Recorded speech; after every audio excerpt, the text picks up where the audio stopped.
Witam Was w kolejnym odcinku na kanale Zakazany Ogród. Mamy styczeń, wiele z Was już planuje różne rzeczy, które będzie robić w ogrodzie w tym sezonie. No i dlatego postanowiłam zrobić odcinek o błędach osób początkujących w ogrodzie. Na przykładzie trochę też błędów, które sama popełniałam. Zapraszam.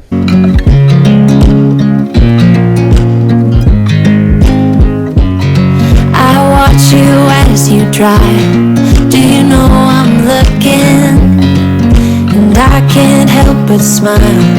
Do you know how much I love you? You put my favorite song on.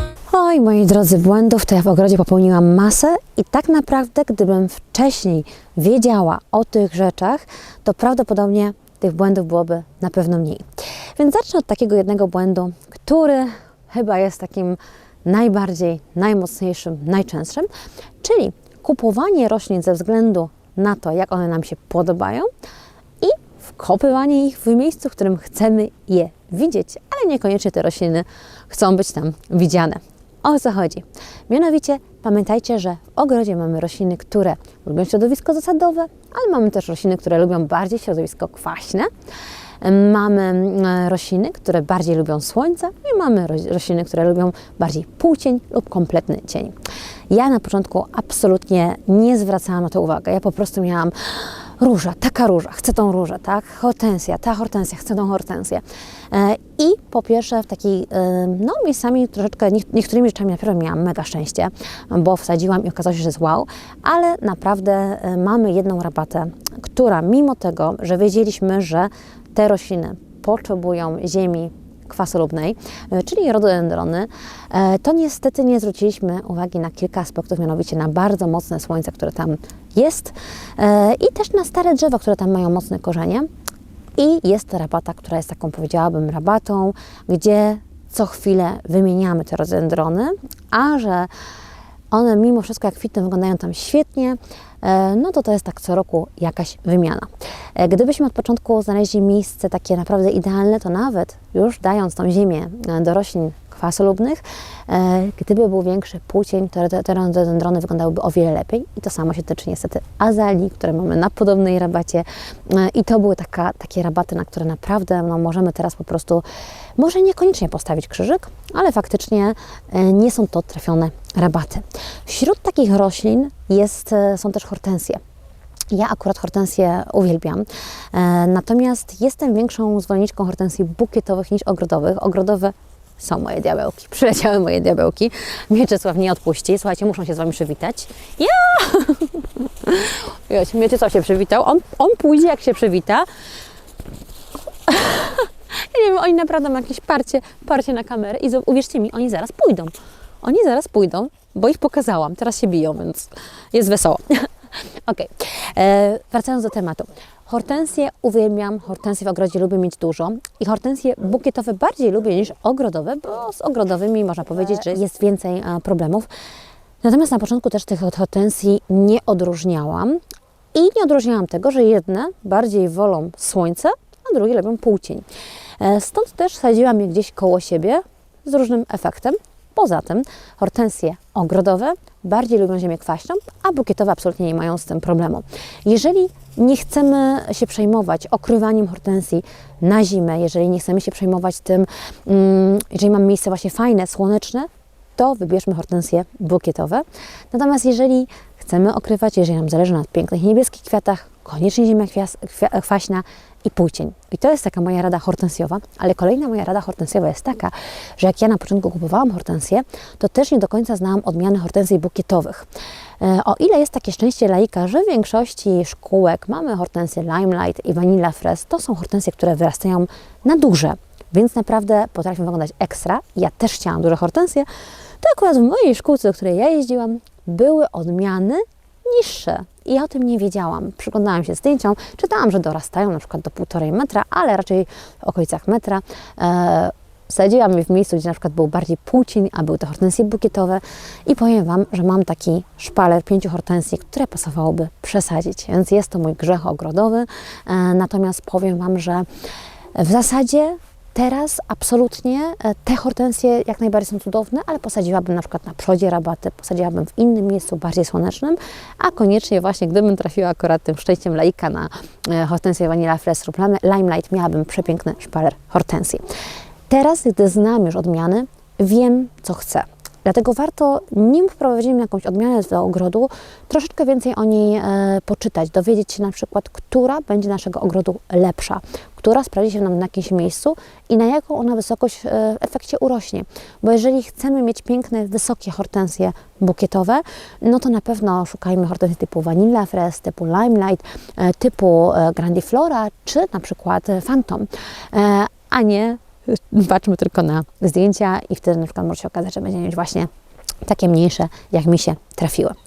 Jeżeli chodzi jeszcze o hortensje, zwróćcie uwagę na jedną rzecz. Ja na przykład na początku chciałam, żeby one były, wiecie, jak największe, więc w szkółce kupowałam też jak najwyższe. Wydawało mi się, że one są po prostu świetne. A później na przykład jak je ścinałam na wiosnę i była taka sada za 3., za 5. oczkiem, to ja oczywiście wybierałam bardziej za 3. oczkiem. Hortensje w pierwszym roku powinny być naprawdę niżej ścięte. Po co? Po to, żeby te pędy naprawdę się wzmocniły i żeby z nich wyszło więcej kolejnych pędów. I to jest taka rada dla Was. Jeżeli wprowadzacie hortensję do ogrodu, postarajcie się zakupić hortensje niekoniecznie najwyższe, ale zobaczcie na przykład, jakie mają pędy. Czy na przykład nie mają krótszych pędów już mocnych, bo już zostały kiedyś ścięte, więc nie są to hortensje na przykład jednoroczne. Zobaczcie, jeżeli kupicie wyższe, czy z tych wyższych na przykład te pędy faktycznie są grubsze, czy one są wzmocnione, czy one po prostu nie są tak zwanie naspidowane różnymi właśnie nawozami w szkółce i przez to są wysokie, ale nie będziecie mieć wcale pięknego efektu w kolejnych latach, tylko będą stopniowo musiały, że tak powiem, do siebie dojść i się uziemić.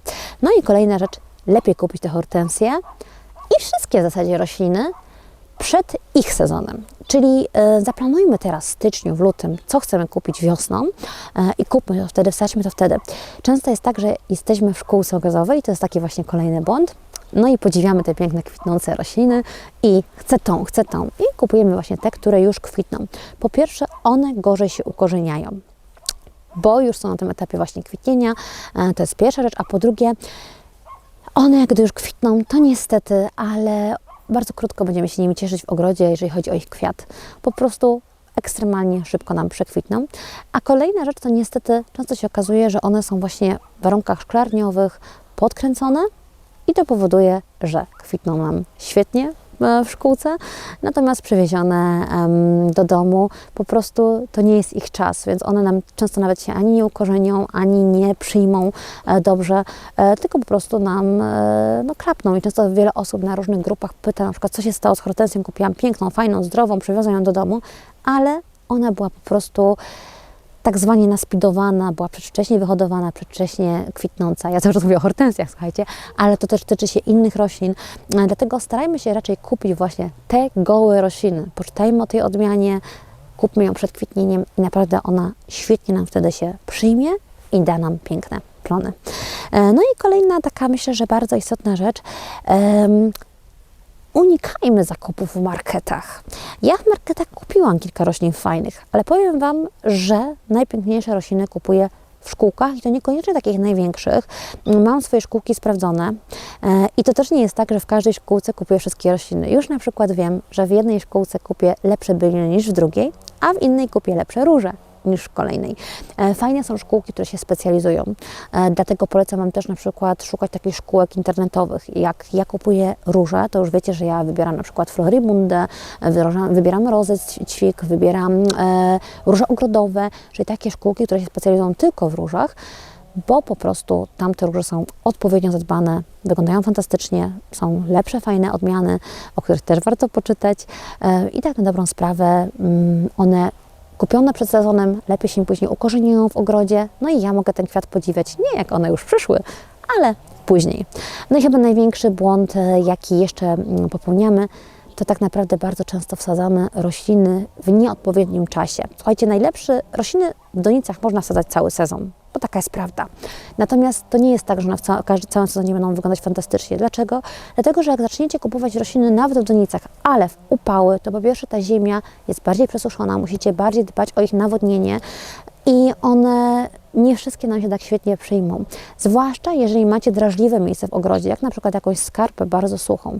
Jeżeli chcecie taką skarpę obsadzić, to najlepsza jest późna jesień na nią albo wczesna wiosna, bo wtedy ta ziemia jest jeszcze mokra i te rośliny nie będziecie musieli co chwilę podlewać, one się same fajnie przyjmą, one się tam jakby zaznajomią z tą ziemią i na dobrą sprawę ta skarpa Wam wtedy fajnie obrośnie i będzie pięknie wyglądać. Natomiast jeżeli w sezonie zaczniecie dosadzać te rośliny, uwierzcie mi, będzie dużo gorzej, będą się dużo ciężej przyjmować i nawet te rośliny w donicach po prostu nie będą tak fantastycznie wyglądać jak sadzone wcześniej.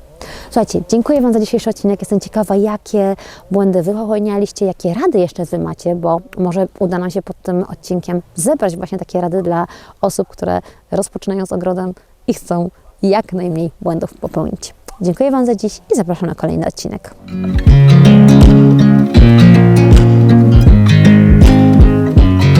I watch you as you drive. Do you know I'm looking? And I can't help but smile. Do you know how much I love you? You put my favorite song on.